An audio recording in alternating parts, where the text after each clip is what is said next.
We do most of our shoppings from farmers market to get fresh, organic, non-pesticized food, and also to support the local farmers.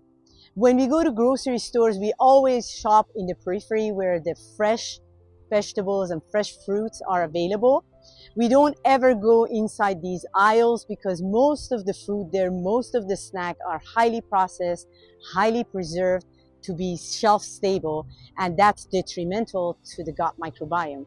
Especially for small children, start them very young, start their palate to like real food, living food, and food that feeds the good beneficial bacteria in the body as opposed to increasing the pathogenic bacteria.